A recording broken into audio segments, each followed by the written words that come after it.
buenos días, ¿cómo estáis? Bienvenidos al canal de nuevo.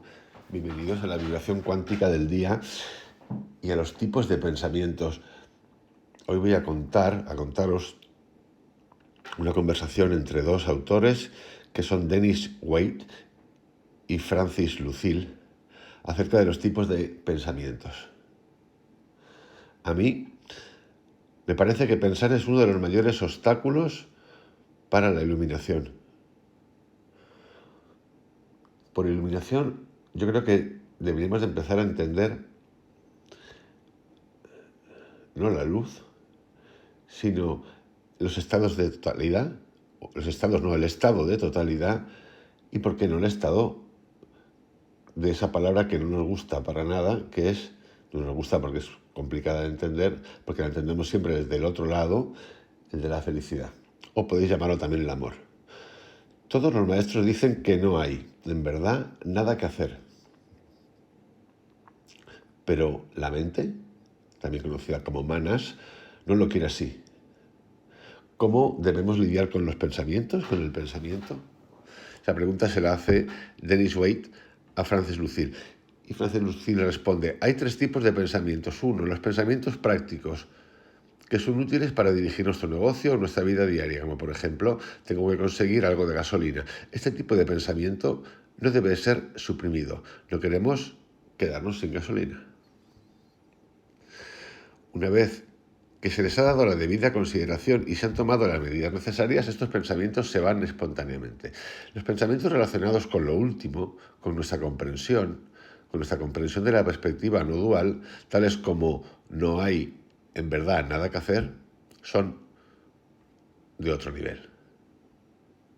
Estos pensamientos vienen de lo último. Si les damos la bienvenida, purifican la mente de su condicionamiento dualista y eventualmente nos llevarán de regreso a su fuente. Aportan claridad y nos dan un apunte de la felicidad que es inherente a nuestra naturaleza real. Los pensamientos terceros relacionados con la noción de ser una entidad personal, tales como deseos, miedos, dudas, que incluyen soñar despierto y otro tipo de ilusiones, son los terceros. Algunos pensamientos de ese tercer tipo son aparentemente inocuos y por esta razón difíciles de detectar al principio. Una emoción fuerte conduce al sufrimiento y la falta de armonía, como los celos o el miedo, que se pueden detectar fácilmente, mientras que otras situaciones suceden sin darme cuenta, como imaginarme en las playas de la Costa Azul en verano, descansando, disfrutando del mar. Es un error común y frecuente considerar cualquier tipo de pensamiento como un obstáculo para la realización del ser. Los pensamientos del tercer tipo son los únicos que son un obstáculo para estar conscientemente establecido en lo absoluto. Hay dos maneras de tratar con estos pensamientos, digamos los cotidianos no utilitarios. Utilitario sería tengo que poner gasolina, voy y pongo gasolina, porque si no me quedo sin gasolina. Los del último tipo que estoy leyendo. Hay dos maneras de tratar con estos pensamientos a medida que surgen. Uno, si todavía no estamos convencidos de que no somos una entidad personal limitada, siempre que nos percatemos de tal pensamiento, debemos tratar de encontrar su fuente, el ego. Por supuesto, nuestro intento de atrapar el ego fracasa, como señala Ramakrishna, que nos lleva directamente al centro inexistente de la cebolla. En este momento, el ego desaparece y experimentamos nuestra libertad innata, por lo que parece ser un momento muy corto. Este vislumbre de la verdad refuerza nuestra convicción de que no somos una entidad personal. Una vez que estamos convencidos, de que no somos una entidad personal, los pensamientos del tercer tipo, con los que estamos mucho más familiarizados, las emociones y esas cosas, los sentimientos, suelen mantenerse recurrentes por algún tiempo como una cuestión de hábito. De la misma manera como la inercia mantiene un motor eléctrico funcionando después de que su cable de alimentación haya sido desenchufado. En este caso, no hay necesidad de investigar el origen de esos pensamientos, simplemente podemos descartarlos tan pronto como los observamos. A veces esto es complicado porque nosotros no conseguimos diferenciar la observación de un pensamiento y si de verdad ese pensamiento que estamos teniendo se está apoderando de nosotros o simplemente lo estamos viendo. Porque al verlo, la parte para trascender es la parte de no identificarte o reconocer que existe. Es como un rendirse. A veces es complicado. Muchas veces es complicado porque no sabemos haciendo el ejercicio si lo que estamos haciendo en ese ejercicio de que quiero entender esto y aceptarlo y trascenderlo es el observador, tú observando todo completo o es un ejercicio de control. Dennis Wade le vuelve a preguntar. Un tipo de pensamiento que solemos considerar como necesario es planificar, pero parece que esto no es exactamente estar en el presente como solemos entenderlo. En tu terminología, presumiblemente, siempre que se tiene en el pensamiento claramente en la categoría práctica y se excluye la categoría 3, o sea, la categoría práctica es los primeros pensamientos que he leído, el de la gasolina, el segundo, que es el iluminado, y el tercero, que es el de los sentimientos.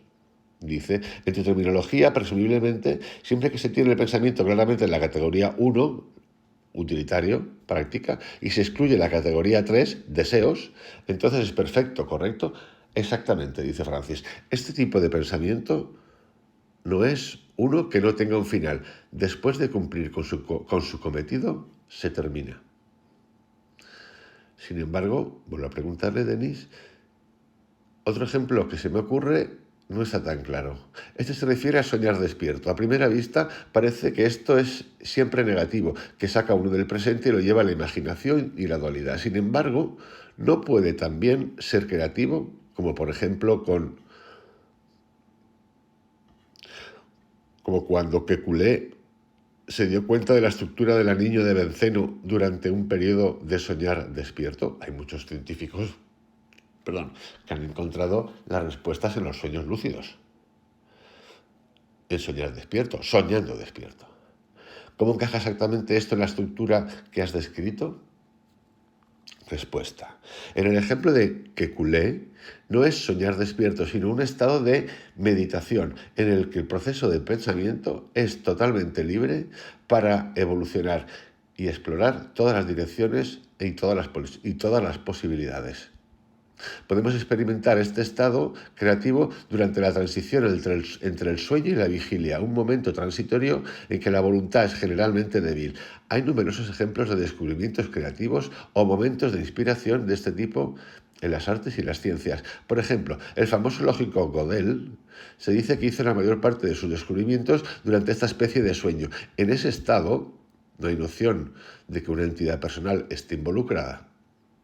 Somos testigos de un proceso de pensamiento libre que se desarrolla a través de las visualizaciones, a través de representaciones geométricas, el llamado módulo de cerebro derecho, hasta que estas imágenes, cada vez más sutiles, finalmente se disuelven en la comprensión, en la conciencia, en el ser y en la felicidad. Al salir de esta no experiencia, el científico o el filósofo dice, comprendo, lo comprendo. El artista se siente inspirado para escribir un poema, una sinfonía, y el hombre común y corriente ha encontrado la solución a un problema de la vida diaria que le estaba atormentando. En este estado de meditación puede aparecer a primera vista como un estado de sueño, ya que los objetos que están presentes en la conciencia en ese momento son de naturaleza sutil. Son imágenes mentales y pensamientos, no percepciones sensoriales externas, como en el estado de vigilia. Lo que hace a este estado, un estado meditativo, es la ausencia de una persona.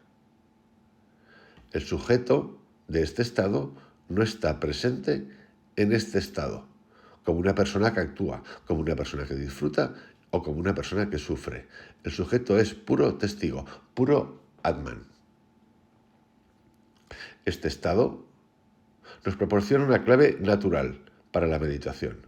Cuando nos despertamos, este estado de transición está a menudo todavía presente. Si, en lugar de dejar que las preocupaciones relacionadas con los objetos del estado de vigilia poco a poco tomen posesión de nuestra mente y nos dominen, dejamos simplemente que la fragancia del estado de transición penetre en el estado de vigilia.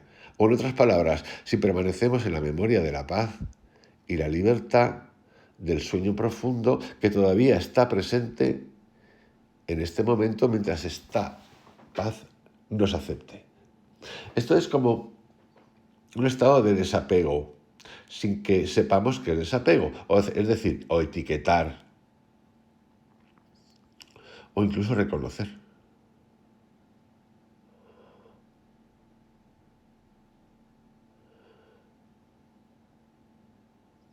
Las palabras y las etiquetas tienen su lógica, tienen su sentido para nuestro día a día, también tienen una carga importante que en la meditación hemos de soltar. Lo que yo llamo soñar despierto es un tipo de actividad mental a través de la cual la entidad personal, escapando de la actual situación real que experimenta como aburrida o dolorosa, se proyecta en un sutil, idealizado e ilusorio mundo. Por ejemplo, mientras yo estoy sentado solo en mi escritorio, en un día lluvioso, me imagino a mí mismo tumbado en una playa soleada en Francia y compartiendo un buen rato con un amigo. Este tipo de pensamiento generalmente pasa desapercibido, ya que, a diferencia de otras formas de pensamientos egoístas y emociones como la ira, el odio, los celos, la envidia, la codicia y así sucesivamente, aparentemente no perturba la armonía social o produce algún sufrimiento psicológico. Después de todo, considerarse a uno mismo como una persona está muy bien aceptado y es alentado en nuestras sociedades occidentales. Y el tipo de visualización mencionado anteriormente se considera que es perfectamente inocuo. Por estas razones, esta forma de soñar despierto es un escondite ideal para el ego. Y cualquier serio buscador de la verdad debería ser consciente de este problema. Atentos porque esto es lo que a veces se llama fabular. No me hago ningún daño porque piense en eso, ¿no? No te lo haces. Pero el ego busca refugio en esas zonas. Por eso lo de controlar, entender el sí y el no, el blanco y el negro, reconocernos, entender la realidad. De hecho, hoy toco un vídeo de vibración cuántica del día que va sobre el miedo. El miedo es la no aceptación de lo que es.